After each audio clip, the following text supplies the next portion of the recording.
What is going on, guys? Happy Wednesday, and yeah, hopefully everyone's having a fantastic day. So I was supposed to have Nick Chan on right now, but I realized I think he fell asleep on me because it's about 1 in the morning in the UK right now, so I might have to do a rain check stream with him. So if he wakes up, we'll suck him in, otherwise we'll do a bit of a random Q&A stream. Casey, Builder Guy, Reef, aka Mike, how you guys doing today? Tommy SH, welcome. Hopefully everyone's having a fantastic week. And yeah, so probably for now, we're just going to do a random Q&A. So whatever you guys want to dig into, any questions, any topics, fire my way and let's do it. And should be good. The water box is looking fantastic. All the ugly stages were extremely quick, which was nice. I built the little skimmer topper thing, and that's been also working very, very well. Nice big pH boost since I've done that, which has been great. Which I'll show that off for a quick little show and tell. But really happy with how that worked.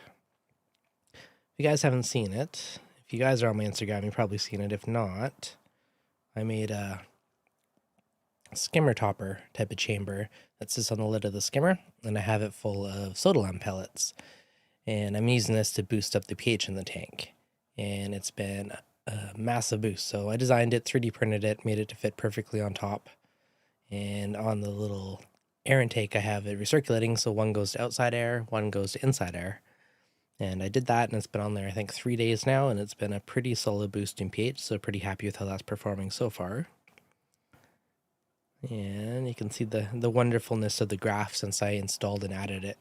It's been a very nice boost over where I was at before. And it's been slowly going up a little bit higher each and every day. So nice to get that extra pH boost, at least in a fresh tank again, where extra growth is definitely to your friend. In the past, I had it, but it was almost at the point where the tank was too overgrown, so I almost didn't want to grow fast. But now I'm back to the early stages, and it's good to have the extra growth. What's going on, Than? Welcome. Acrobatic J. Jade, I just started using Ozone Tech Ozone, and my ORP won't go over 150. The generator is working. My pH ORP Pro confirmed working. Don't worry about the number of ORPs so much. I only really worry about the number to make sure I don't go over it. Same thing, my ORP number is really low in my water box right now. You know, it used to be up to 400-ish, and right now it's 179.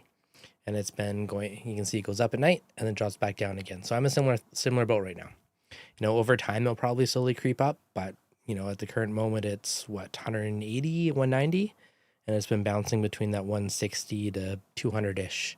So same thing. So don't really worry about the number other than making sure it's not too high. A super interesting thing that I noticed, I'll see if I can find it in the graph.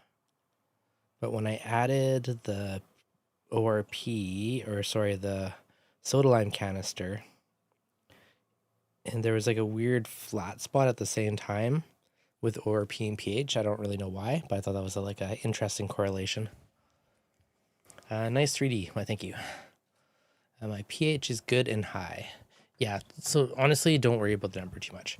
Yeah, it used to be same thing before. My old tank was 350 to 400 constantly, and now it's lower. And I suspect over time it will slowly creep up, but it takes a little while. So don't sweat it. Can you have OG bounce mushrooms with others? I heard they give toxins and kill other mushrooms. I only have one bounce mushroom, so I can't say, but I've mixed the OG with like my citrus rhodactis and Recordia and other types of mushrooms, and it's been fine with others. But I only have one bounce, so I can't say if it's fine with other bounces. But in my experience, I don't believe there's an issue.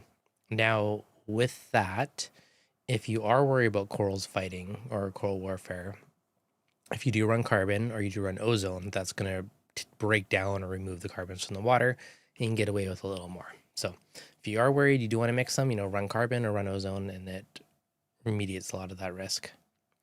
You are most welcome. You don't forget to click that like button. Absolutely. And I even have a little pop-up. Yeah, so definitely, you know, keep the YouTube overlords happy and hit that like button. Make sure you subscribe. Fantastic on carbon. Yeah, carbon is very easy to implement. You know, it clears your water or sucks out the nasties. It's going to suck out the toxins. It's going to remove organics from your water. So there's lots of wins to that. Now I run ozone, which in my opinion is basically is like a replacement for carbon. It's not 100%, but does a lot of the same things. So it's a big win on that front. Setting up all my systems on all for Reef this weekend. Do you use it? Yes, I do. I have it on my nano tank, and I have it on the Gani tank that you're seeing behind me. And it works well. I do like it. And 25 nano is cool. Nice. So yeah, definitely like all for Reef. Big fan of that. I'm trying out Atoll, which is a new brand from Reef Wholesale on my water box right now. It's a similar idea, but it's a two-part, but they have a lot of the traces mixed into it, so pretty cool with that one. Mo Reef, what's going on, Mo? How you doing, buddy? And then yeah, I added a couple new corals, added a couple new rock flowers to my office nano. So we're gonna have that. Hopefully, I've had rock flowers spawning in that tank, and all the babies have been red, so I added some yellow ones to hopefully mix it up a little bit and get some different colors in there. But just a quick little clip I shot of that one for fun today, and when I was feeding the tank, so I got a few new goodies in there. But that's my office nano. That one's doing pretty good. Didn't have a filter on it, so a bit blue, but. Acrobatic J, how would I go about having CO2 media on your skimmer, but only have it run via the media at night when the pH drops? Something fishy. Thank you for the 499 super chat. Much appreciated. Okay, so Acrobatic J. CO2 media only at nighttime, basically, when the pH drops. Wish the Apex had a 3-way solenoid. Yeah, so what I would probably do on that one, you could do it 2 solenoids. You could probably do it with 1. If you had a Y pipe on it off of your skimmer, and you basically block off the outside air. Yeah, I see what you mean, though. If you had 2, it'd be easy. 1's a bit trickier. You almost need like a pinch valve or selector or something on it. Otherwise, it would suck from 2. But yeah, you could have 2 solenoid valves and let it swap. Or if it blended. Like on mine, again, this would depend on your skimmer. But on the one that I have, there's 2 nipples on the top of the silencer. I have one going to outside air and one going to the soda lime canister. So in that instance, I could just pinch and close one valve and then open one up and do it that way. So you could just, split the difference and kind of half run the air through it. Probably the easier. Jade, thank you for the 49 super chat, guys. Thank you, Something Fishy. I appreciate that, guys. Much, much appreciated. I am getting the MRC calcium reactor this weekend, sweet, to replace 3-part and be more consistent. Any advice on switching? You don't need to switch all at once. You can start adding your calcium reactor and just lowering your dosing and just up it some more, lower your dosing. Absolutely, you don't need a cold turkey do it. It's an easier way to like slowly get it dialed in. You just, lower the pH. So with the calcium reactor, you increase your alkalinity by either dosing more fluid or lowering the pH inside of the reactor so it melts more media, which increases the alkalinity level of it. So usually, depending on which media you're doing, I usually try and go for around 6.5 pH within it, and then I'll just more or less adjust my effluent rate. That's if you're using dosing pump. Now, if you don't have a dosing pump, it's a consistent feed, then you can adjust it by controlling the pH within the reactor. But yeah, usually I just lower dosing a little bit, add the calcium reactor, and then just slowly turn it up as you lower the dosing until you find whatever level you want to be at. And running both in tandem doesn't hurt either to have a little bit of a backup plan. But do a deeper dive. Is there an average pH for the CO2 media more impactful or leveling the day or swinging at night? It's simplest if you just peg the pH to a certain number inside the reactor and then just control your effluent. I've tried dosing it just in the daytime and then calc at night. I've done all these mixes, but at the end of the day, it's simplest if you just dose it 24/7. If you want to supplement, calc at night, dose it at night. Or you want to supplement your dosing at night, you could do that as well on top of it for a little bit of a boost. I'll dig deeper into it. Thanks, Dev. Do we have, I think the average, sorry, I think I read that one. Best food you found to increase nitrates more? If you're only targeting nitrates, I was just dosing neonitro for a while. Now my nitrates are holding around 10 because I added 10 more fish. Maybe this weekend I'll do an updated video on the tank. But I was dosing nitrates almost daily because I kept bottoming out, and same with phosphates. Because my tank was so new, didn't have a lot of fish yet, so I got another big batch of fish, so there's a ton more mouse in there, and I'm feeding more. I have the auto feeder going off in the daytime, So, more food in the tank helps. As for foods just targeting nitrates, I can't say I've really found one. I'm really heavy on the frozen food feeder. So that kind of raises both. I'm going to keep 3-part with the apex to keep levels perfect. Beautiful. Reefapalooza right around the corner. Are you going? I don't know. I haven't planned it yet. Although I said that last year and I ended up there, so it's not impossible, but I haven't booked anything. So at the moment, I'm not. I know you're into nano, so curious if you've heard of the JBJ Nano e-chillers, had any thoughts? I'm pretty sure the nano ones are using like the Petir style coolers, and that's kind of, if you look at the AF4 frozen food feeder, it is basically a tiny freezer, and I'm pretty sure it's using a similar type of technology to cool the water. So I mean, same tech, and it works, so it should work. I think they draw a little more power, so they're not quite as efficient, but for its size, it definitely does the job. And for a nano, it's probably only drawing like 80 watts anyways. Been dosing calc slurry for 3 weeks now in my 210 gallon. pH is hitting 8.4 and loving it. Thanks for your videos. You are most welcome. I haven't decided if I'm going to run calc on this one yet. Part of me likes it for the extra boost, but the soda lime pellets and everything else is getting up there. The only one part is I'm a bit of a slacker on actually topping off the media and cleaning out the reactor. It's kind of the one hesitant with it, so at least for now, I'm going to try just dosing. Maybe if dosing gets a bit expensive, I'll try a bit of a calc supplementation, but so far so good.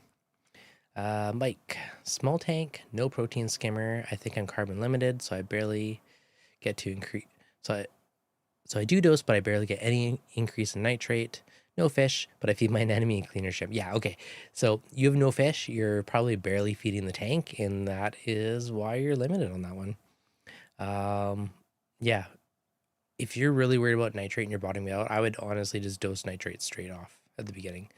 They are, like neonitrate, there's lots of DIY ones with stump removers, which are a bit questionable, but ESV makes one, Brightwell makes one. There's a lot of different products that are nitrate in a bottle, more or less. And if you just dose those, you're right to the source and you're good.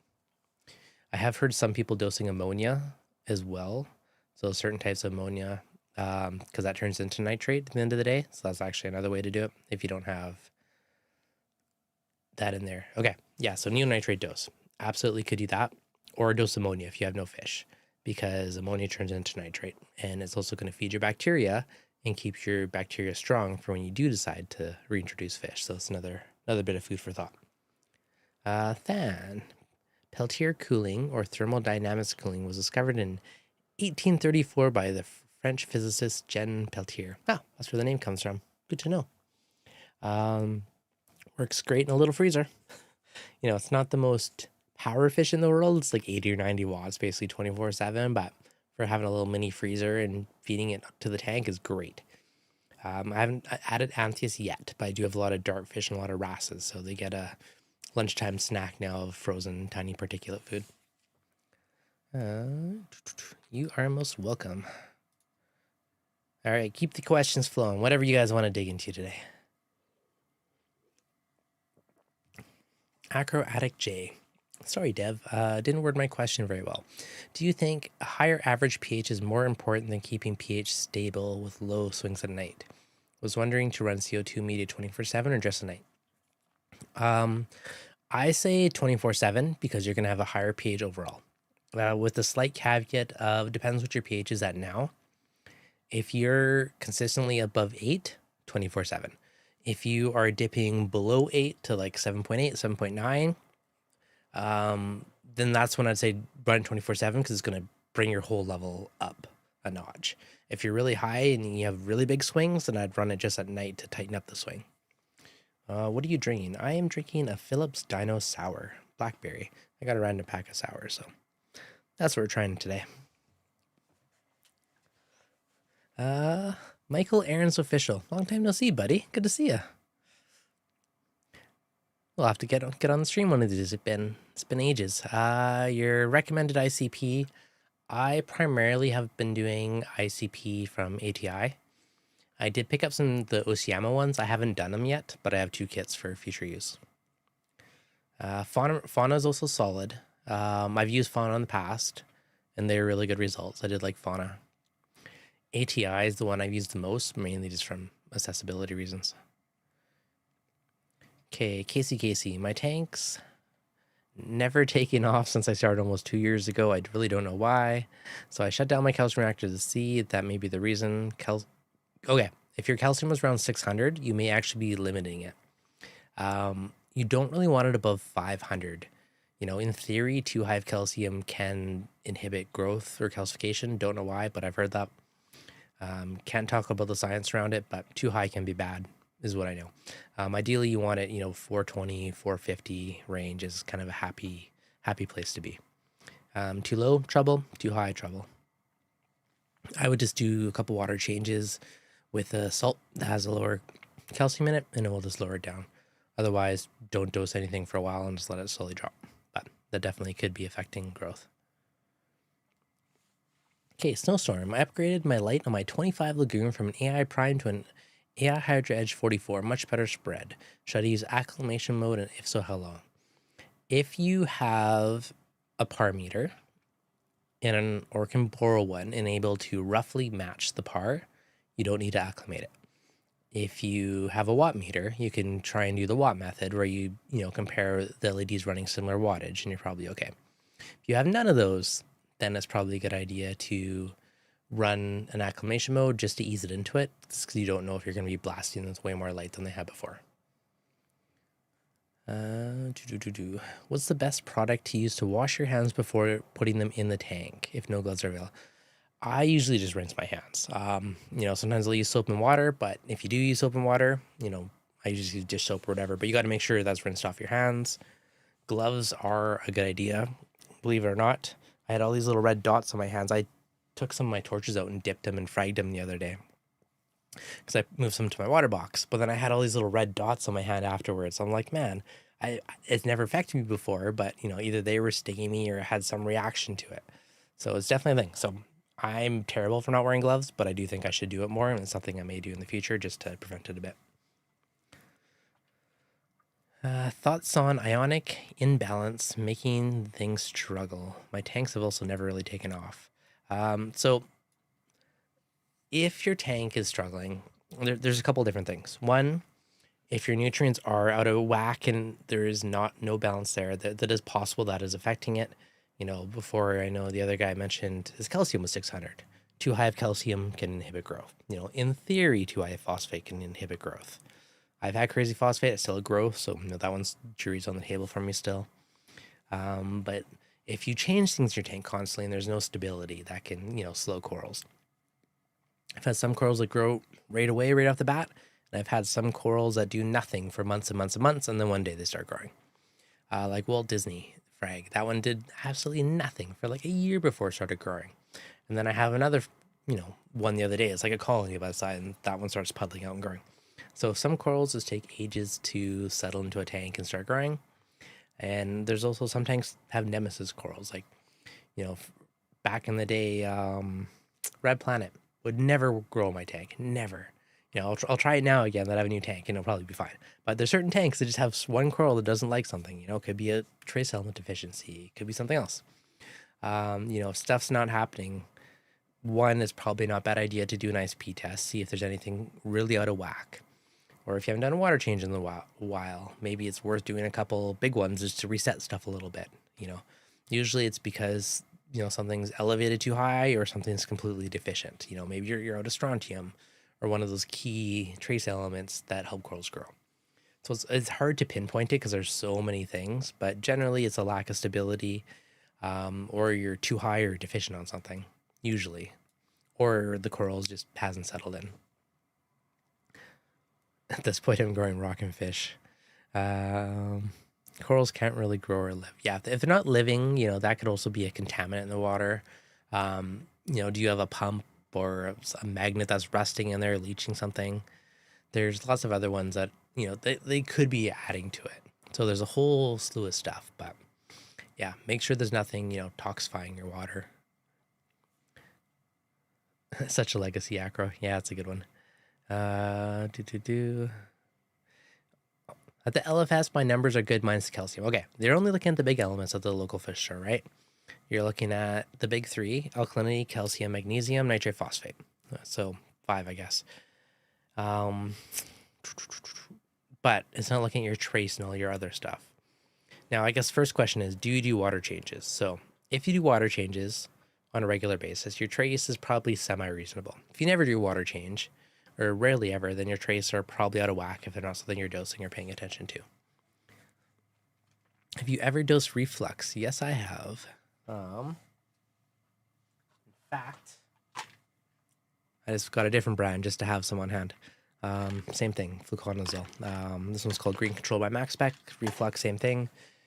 Fluconazole is originally out there to target bryopsis, and it's probably about the only really good solution to take a bryopsis if that's in your tank. It also works really well on hair algae, but you need to do it at about a 2 to 3 times dose. But in my experience, that's worked well to basically dissolve it over time. So I still kind of consider it the sledgehammer approach. So, I like to manually remove and do what I can with other methods, but, if you're still fighting, you just can't get rid of it, like fluconazole, reflux, green control, whatever brand you want is basically the sledgehammer way of taking it out. Have I ever ran into a tin issue? I have not. Tin's an interesting one. But yeah, I have never had elevated tin. It's always been semi-reasonable. It's strange for me because coralline won't ever grow. I've done both OCMO, ICP, including the new contaminant one. I also do 20% water change weekly, as well as trying reef returns. Okay, so have you introduced corallines? The other question. So coralline comes from somewhere. It needs to be introduced. Could be from snail shells, could be from a rock. In one point in the past when I wanted to go, I took actually just like a empty snail shell with coralline. I just rubbed it on my rocks and that started seeding it. But coralline does need to be introduced into the tank. So yeah, it does need to come from somewhere to originally be introduced. So it doesn't just come out of thin air. So one consideration, take something with coralline and try breaking pieces off or rubbing on your rock and see if that starts to go. Now at the same time, like I've almost debated if I purposely don't introduce coralline because it also just means more maintenance on your pumps and all your other stuff. So it's a bit of a trade-off. Alyssa, very good point. Important is salinity. If too high or too low, your elk won't be correct either. Yeah, so salinity is the baseline of everything. If your salinity is low, everything is low. And it's exponentially low. And if it's super high, same thing. It's going to mess with all of your readings. So definitely a good consideration. I've used like the Hannah checkers, like the little dip ones, but I found you got to calibrate those a lot. And they weren't always 100%. Same with refractor meters, you bump it. I don't think I see it in sight, but...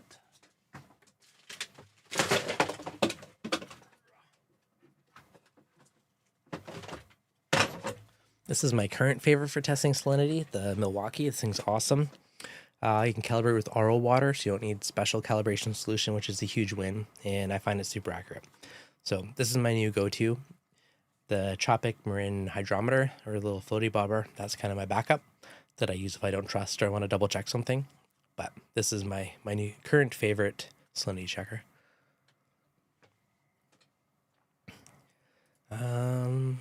Used to use live rock when it was imported, couldn't keep it off my glass. Yeah, exactly, right? So once it's in there and growing, it's almost a pain. So I haven't introduced it into my tanks really, to be honest, and I don't know, corals grow, everything's still fine. It's not a requirement, just if you want your rocks to be extra purple. It'll probably find its way in there eventually.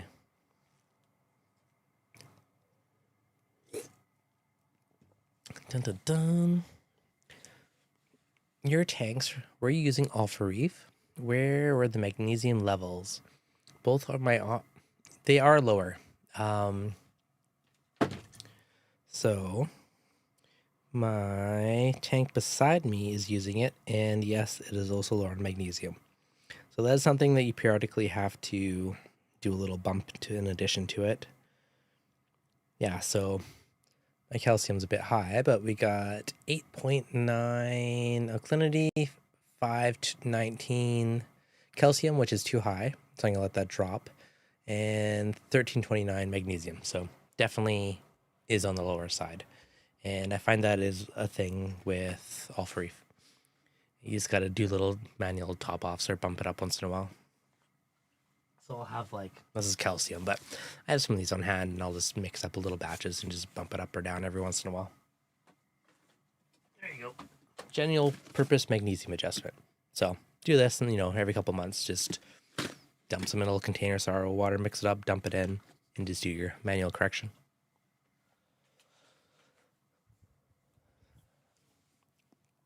Would it be beneficial to do a 20% weekly water change instead of 10? It depends on your system. If you have high nutrients, yes, it's a good idea. If you have low nutrients, probably doesn't matter as much as long as you're dosing. If you don't dose everything, if you don't dose trace elements, and okay, there's a lot of it depends. If you have a tank packed full of coral and you're sucking out trace elements and whatnot, and you're replenishing with salt, things will be happy.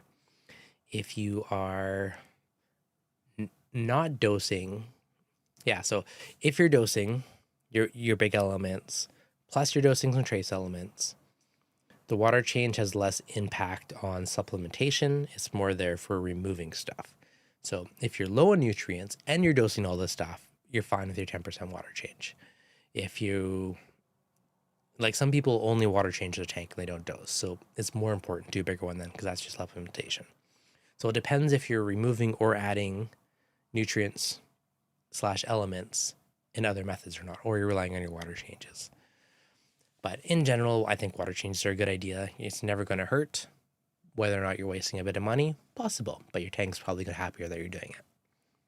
And again, on a small nano tank, absolutely your tank will be happy as could be. On a giant tank, kind of depends if you're dosing or not. Do you get a lot of equipment for free or at a discount since you test so much and do videos as an advertisement from the reefing community? Sometimes, yeah. It's a bit of a mix. Sometimes people are like, hey, we got a new product. You want to try it? Sometimes I buy stuff at wholesale. Sometimes I buy stuff at regular price. So it's definitely all over the place. It's a mix. So yes to all.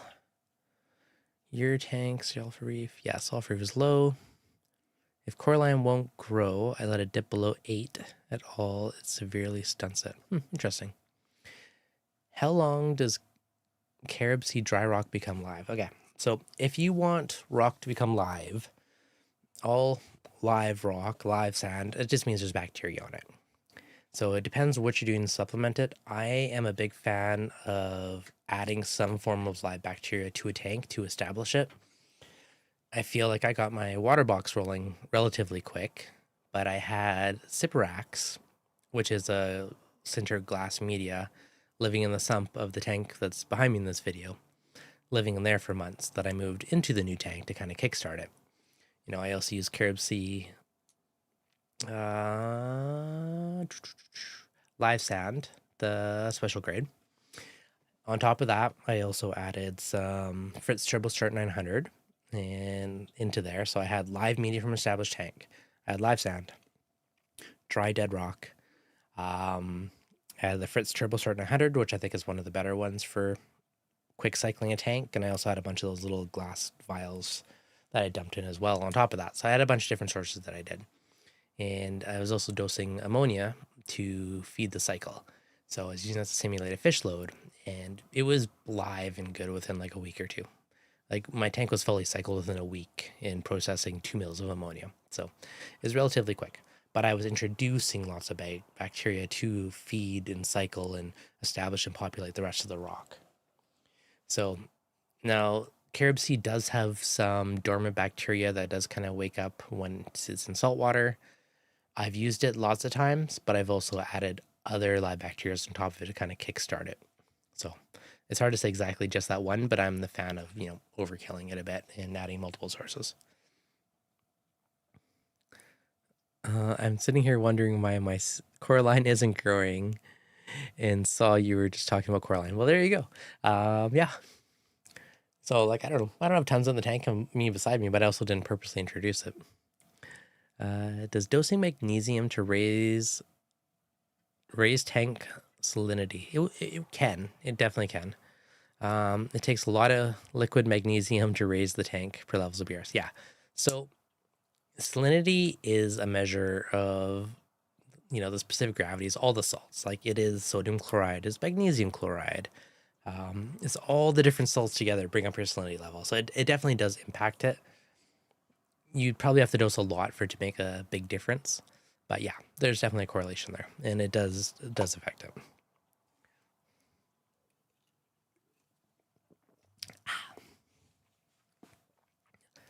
But yeah, all for Reef, definitely worth just doing some manual adjustments periodically just to bump it back up when you need to. I literally just, I'll guesstimate and dump a bunch into a deli cup, put in some RDI water, mix it up, let it dissolve, dump in the tank, done. Super quick and easy to do.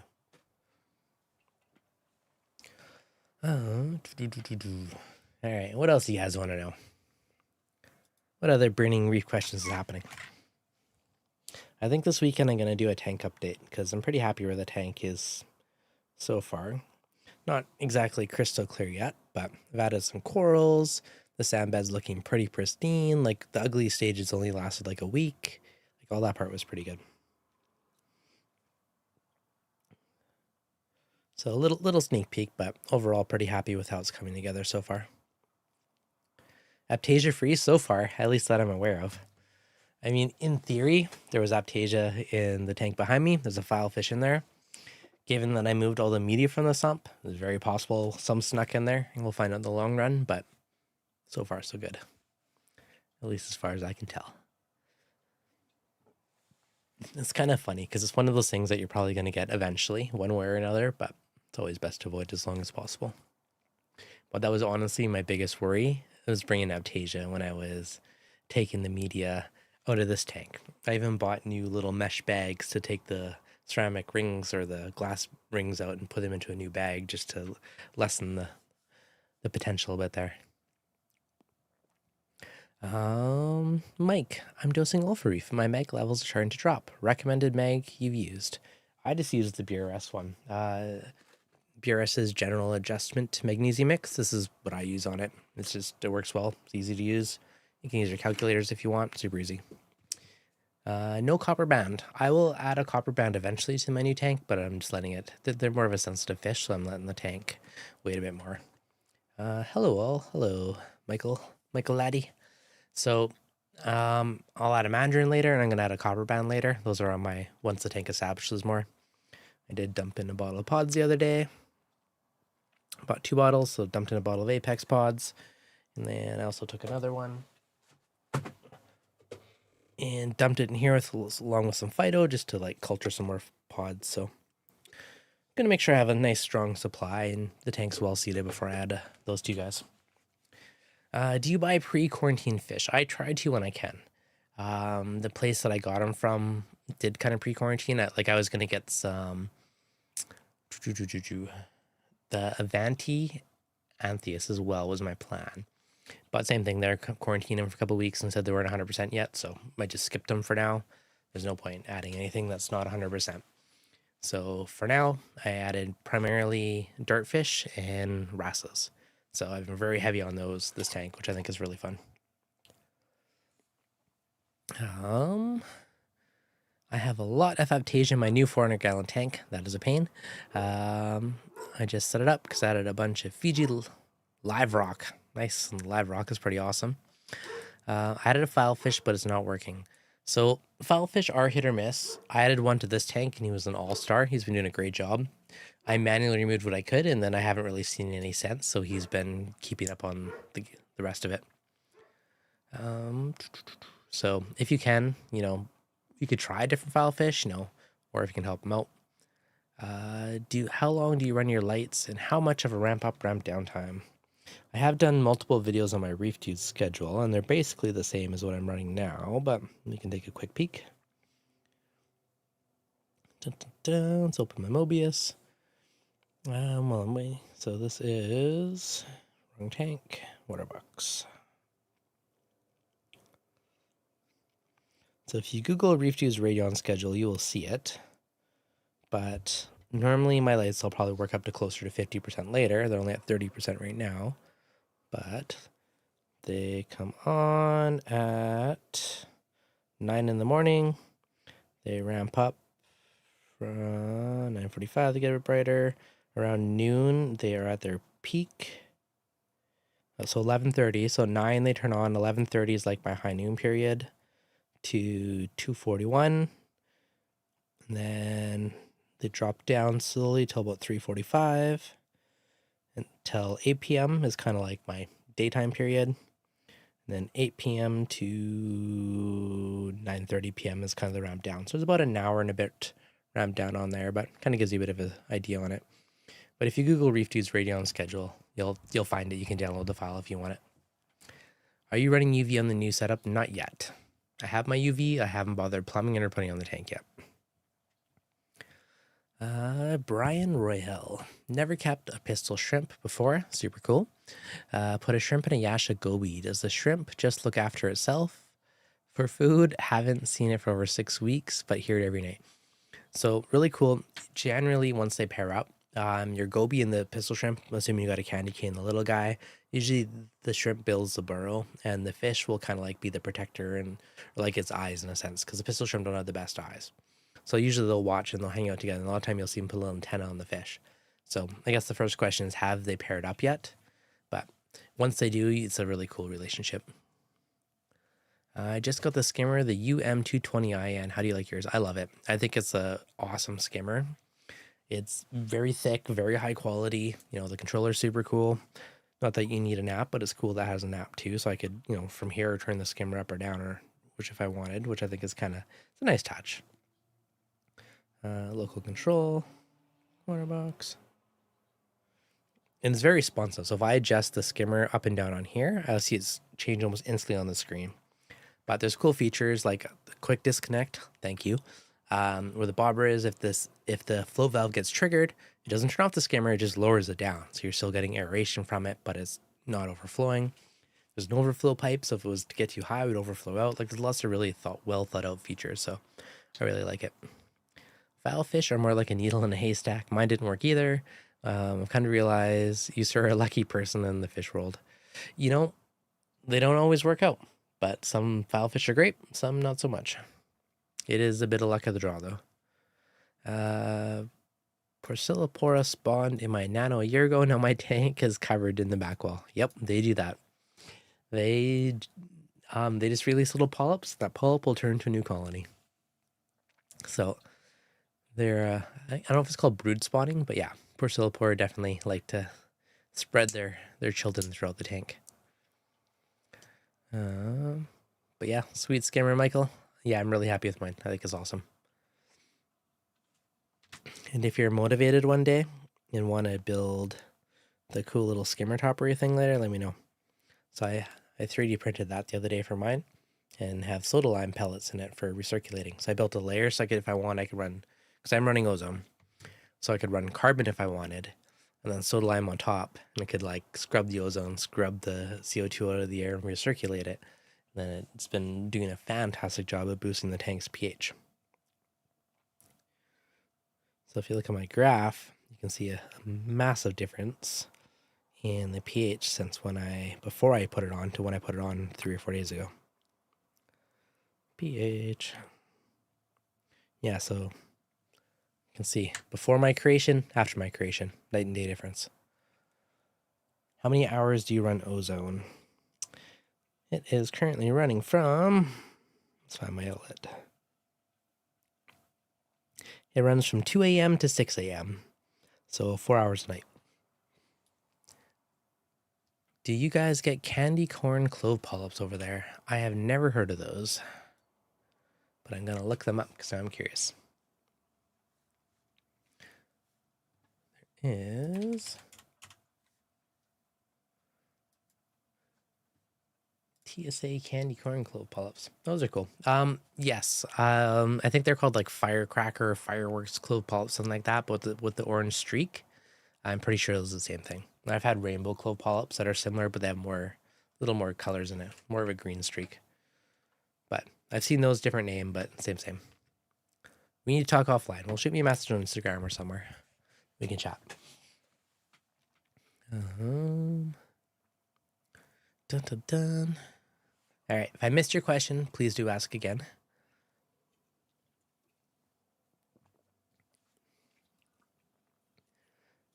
I was thinking about changing my return pump to the C-Torch also because of the app control.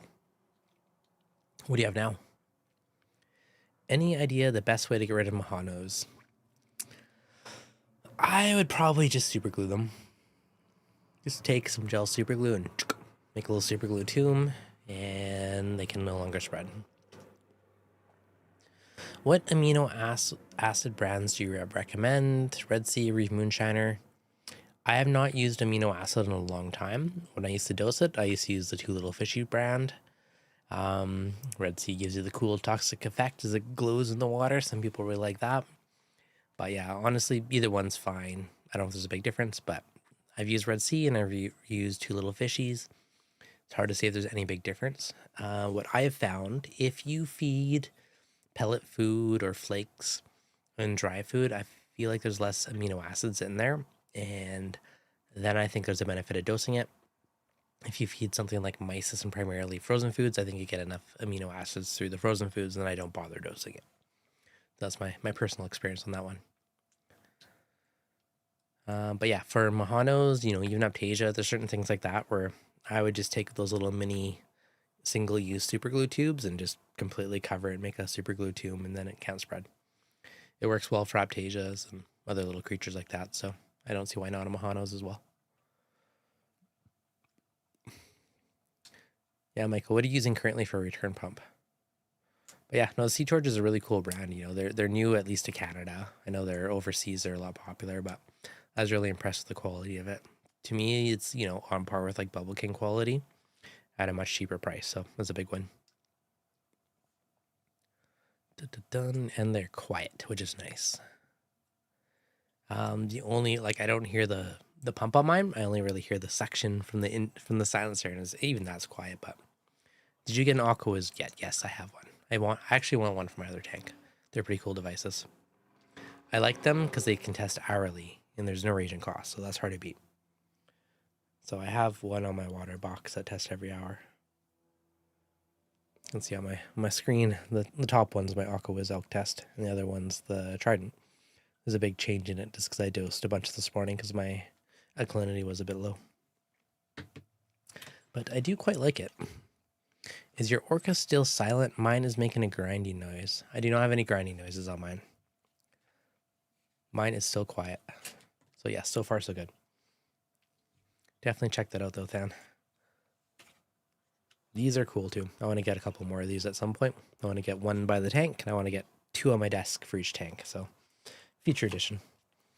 Have you tried Microbacter Purple by Brightwell? Hearing good things. I have not, but I think that is Brightwell's version of the purple non-sulfur bacteria, I believe. I've used the PNS one. I'm guessing that is a similar idea, but I'm just checking. Yeah, purple non-sulfur. Bacteria blend designed to consume unwanted nutrients, provide a more pristine aquarium. Well, that's another thing I dosed to my tank when I was finished cycling to it. I had some of the PNS purple that I dumped in there as well. So I added all kinds of different random bacteria to help cycle it. And my ugly sages were a week and basically gone now.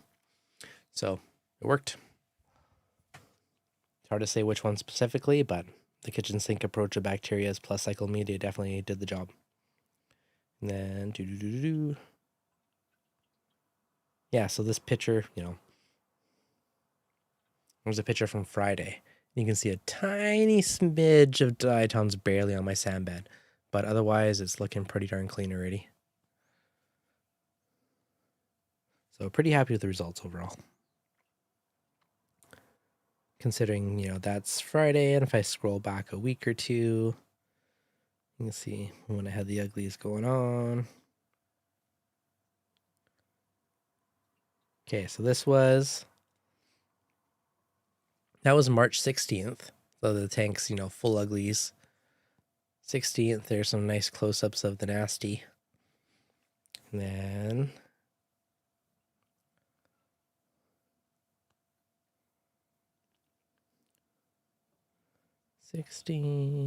what's the next tank picture on here?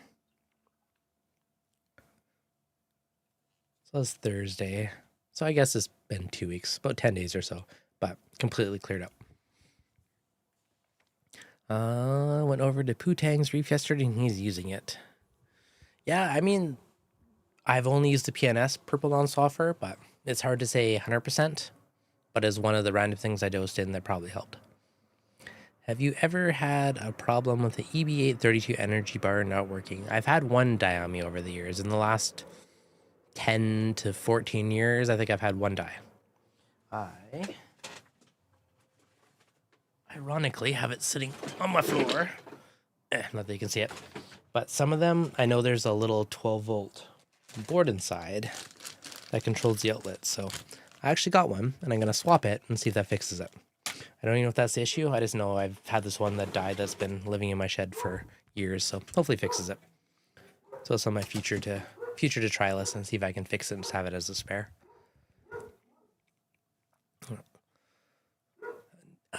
One weird thing I did have with the Apex in the past was I had a USB Aquabus cable fall off and it fell into the water and shorted it out. My Apex went kind of haywire, so my modules, and once I found that and took it out of the water and just replaced that cable, everything was good again.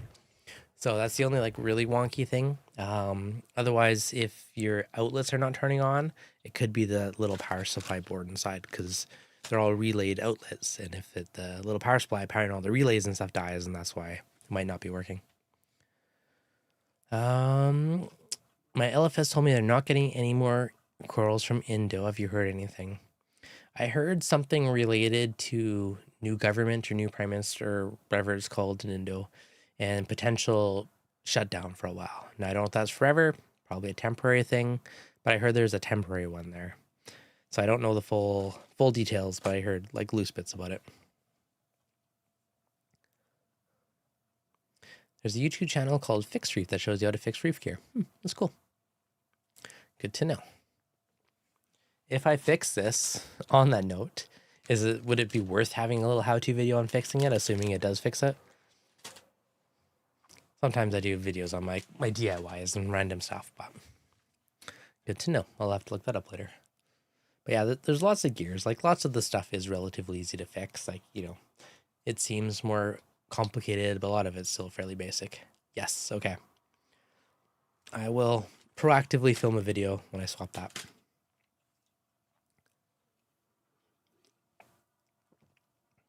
Even when I moved it, one of my EB832s had a loud fan, and I took it apart and desoldered and replaced the fan and made it quiet again. Have you tried using regular USB cables instead of Aquabus? Yes, they're the same thing. Just buy a USB 8A cable, same as an Aquabus cable. I just buy a random USB 8A because I want custom lengths. I don't want massive cables. You know, my new build, you know, some of them I have like 1.5 foot cables because it's all I need, and I don't want all the extra mess. So yeah, definitely worth doing custom cables to not have crazy amounts of excess. I've even when it's found the 4-pin one, the 1-link cables. It's like a 4-pin Molex cable, but I found a similar one, and I bought some 1.5 foot ones that I have going from like EB8 to EB8 or EB8 to not EB8, EB8 to the Trident and EB8 to my dosers because they're right beside each other, right? So you can buy USB adapters that are 5 wires and use Cat6 to create your own. It's not a bad idea too if you want to go the distance, especially if you have a very long run, right? Like if you want to connect an Apex and an energy bar at different ends of your house, a network cable would be a great way to do it. Now you can buy a 50-foot USB-A cable too. But the thing is, you got to make sure it's passive and not active. Some of the really long USB cables are active, which has a bit of a repeater in it, and you don't want that because that will mess with Neptune. So you need just a passive cable.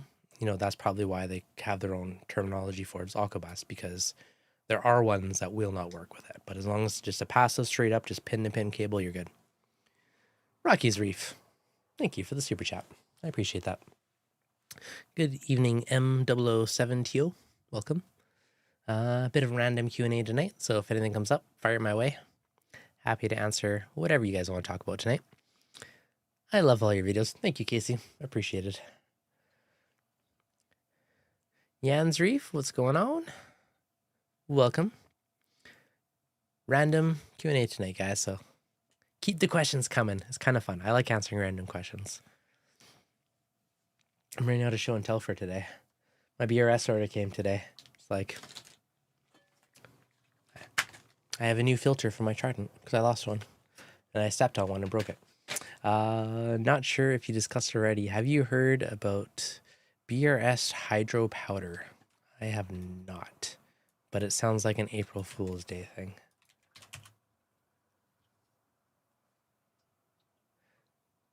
What's your plan for your next tank? I'm currently doing my next tank right now. My current water box is my next tank.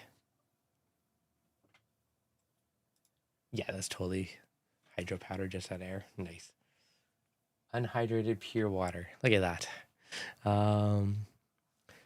Wouldn't that be interesting if you just add air and you had water? That'd be kind of cool. Do you notice L consumption drops after fragging? I actually find it can increase after fragging because usually if your corals are happy and healthy and you frag something, it usually stimulates growth on it. Favorite reef prank today? I honestly have been so swamped today, I haven't looked at any of them. So I'm out of the loop on all the April Fool's Day reef stuff. So yeah, no plans for a new tank because my water box is my next tank for now. The only other crazy one, if I ever have a house that fits it, I think it'd be cool to do a corner in-wall tank for whatever reason. I think that'd be fun to do. And I've also been talking to, if we upgrade our IT office, I might do a really cool reef tank and wherever we do the new one. So that's probably going to be the next tank. Because I have a nano in my office there, but I think I'd do a really cool big one in our lobby entranceway. Something fun. So that might be a future thing, but that's probably like a year away. Dun, dun, dun. Yeah, so I mean, yeah, no, I'd say if corals are stressed, L consumption drops. If corals are happy and growing, usually your L consumption increases. Dun, dun, dun. What else do people do for today? I think here's what Reef did.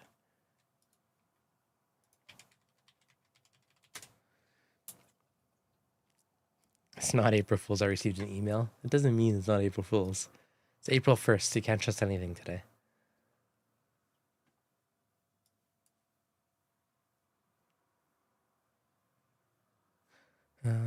We want an update on the frogs. I can do that soon. I have, what do I have? It's been growing in really well, to be honest. Here, I'll take a quick pic. Hopefully no one jumps out while I'm live because it's gonna be inside.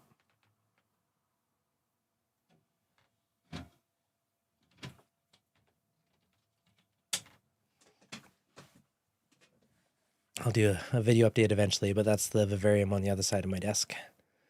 So lots of cool little frogs in there. It is completely overgrown. It's like a proper jungle in there. I think I added like one or two of those red bromeliads. Now they're taken over. And I have super cool little guys. That's really blurry. I'll find a better photo, but I have two different types of frogs in there. Some people say no, but I did different types, different species that inhabit different areas, so it's been working out well. Looks awesome. Thank you. Dinkus. Thank you for the super chat. Nikas04. Much appreciated. Trust no one, exactly. Flow in a corner tank sounds like it would be challenging. Yeah, it would be. I would either do MP40s on the back walls, kind of shooting forward, so they kind of like triangle to the front along the glass, or I would do a gyre vertically and kind of have it like circle around to a certain extent. Would be the couple ones I'd probably do if I had a corner tank. Sorry, if I had, I'm thinking bow front corner for some reason. If I did an in-wall one, it would still be a rectangle, but I'd want it on a corner wall. So you can have your fish room behind it, and then you see the two walls. So it's like a giant picture in the wall from two different sides. That's what I think would be super cool to do. But show the other little froggies as well as on my mind. Yeah, so these are the normal ones that I have, which are called Dendrobadia ratus. Super duper cool frogs. They're like a tealy blue color. Super cool. And I added 3 of these little guys a while ago. They're little ratatomeas. They're little thumbnail frogs. They're super duper tiny, but they're kind of like a cool little mix it up in there. And those guys have been doing pretty good. They're tiny, but they're cool frogs. A little more elusive than the other guys because they're, a quarter of the size.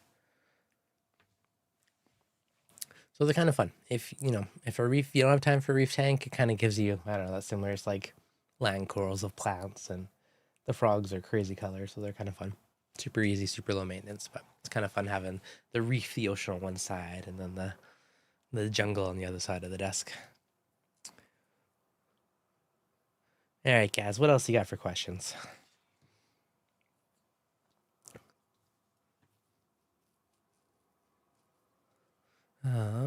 What light bar do you suggest for that blue color pop? Not the washed out kind like you see from Reef Brights or T5s. The Reef Bright XHOs actually have a really nice color pop. Not the normal Reef Brights, it has to be the XHOs. Those had a solid pop. I had them before and they were good. You can get that pop though out of a lot of lights. Even like my Radions, I put them beside the Reef Brights and I was able to mimic a similar color pop by playing with the blue channels. There's so many different brands of bars now though. You got the Blades, you got the XHOs, there's Nico bars are ones I've used. There's a ton. Any new things you're playing with that we don't know about? Cool little phytoreactor, kind of fun. What else we got? That's about it. No real top secret toys other like the phytoreactor all in one is like aesthetically pleasing. It's just like neat little unit. They have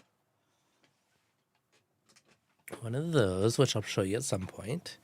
But yeah, that's it for new toys. Nothing really. It's just been a lot of my time lately has been getting the water box rolling, and then after I had my first round of fish, I had to dose nitrate and phosphate basically daily because they were 0 every time I tested, so I was dosing it. And then I decided it was just time to add more fish, so I ordered another round of fish for it. Would you run MP60s on the back wall of your tank or just put 2 on the sides lengthwise? What do you think is a better solution? It depends on the tank dimensions. So burnt squirrel, what dimensions of the tank? That'll tell you.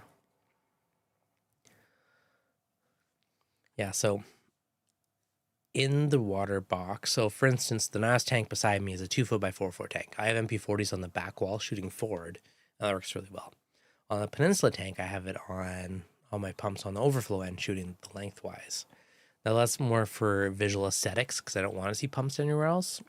But, perfect world would be pumps on either side of the long peninsula. For the new water box that we don't know yet, are you going to do the water box? Yeah, so the water box right now, I have one MP60 on the side where I am by the kitchen side, and on the stair side, I have the Tune 6255, which is like a beastly pump, and that's on the Orca. So I have that one. It shoots straight down the tank for 2 minutes, and then it rotates to the side and drops down to about 25%. And it comes back and it shoots down for around 50% for 2 minutes, and it bounces off the glass and comes back, and then it kind of does that over and over again. Something fishy. With the calc slurry, my pH is being 8.4 or so. My alk and calcium elevate to like 12 and 550. I remember your video in the past. Didn't you all say they'll go low over time? Are you dosing anything else or just doing calc? I mean, it also kind of depends on your consumption. What do you have in there for corals? Is it actually sucking it up? I would maybe dose a little bit less just because your calcium's a little bit on the high side. Ideally, keep it under 500. 550 is starting to push it up there where you might get a bit of growth inhibition to a certain point. So personally, I like to keep it under 500. 7 foot long, 30-inch front to back, 30-inch tall. That's sweet dimensions.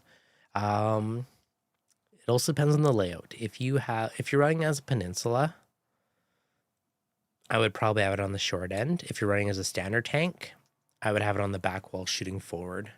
In that case, MP40s is probably enough.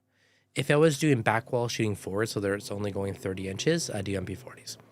If I have it on the end cap shooting 7 feet over, then MP60s. Standard setup? Okay. And how many do you have? And do you have the pumps yet? Yeah, standard setup, 30-inch front to back. Personally, I'd probably do like 4 MP40s going back to front because they're only pushing less than 3 feet. You can run them at a lower percentage. If you have, 2 MP60, 2 MP40s. I would put an MP60 on either end and put the MP40s in the middle shooting front to back. That's probably what I would do. Or you could do, that's what I do. Again, it also depends on your room. If you have one end where, if you look at the end, I'd avoid having pumps there. If you don't really look at it, you can have the back of the tank, have it jarring around. But yeah, like on, here's my phone. It's a bit of a mess right now, but so for instance, that tank, I have all my MP40s on the back wall shooting forward because visually I don't see the pumps now, and aesthetically it's really nice. But given how there's a wall here, if I was to put a pump on this corner, it'd probably be better for the tank to shoot sideways, and I don't really access that corner, so it wouldn't matter. So in that scenario, I'd put, a couple in the back, and I could potentially put one there shooting that way across the front of the tank. But either way, you have a good chunk of flow, so you should be good. Good spot. All right, so final answer, depends on your room. Assuming you're going to look at one end more than the other end, the end you look at less, I would throw an MP60 on it shooting sideways. I'd probably put the rest on the back shooting forward, personally. But yeah, a lot of these things come down to it's a mix of functionality, flow, and aesthetics, and how's it going to fit in your room. So it's a bit of a balance with all of these things. But, perfect world flow-wise, either end of the tank shooting towards each other for the 60s, and then the 40s, mid-tank on the back. So choose your own adventure from there. All right, I'm going to give her 2 more minutes, and then we'll wrap her up pretty quick. So if there's any other questions, anything else burning, let me know. Nick obviously fell asleep and didn't wake back up, so I'll do a rain check in a future stream with him. But we made arrangements for a stream before the time change, so I don't know if it pushed it even later for him, but I looked when I started, and it was already like 1 a.m. in his time, so it's a late nighter. And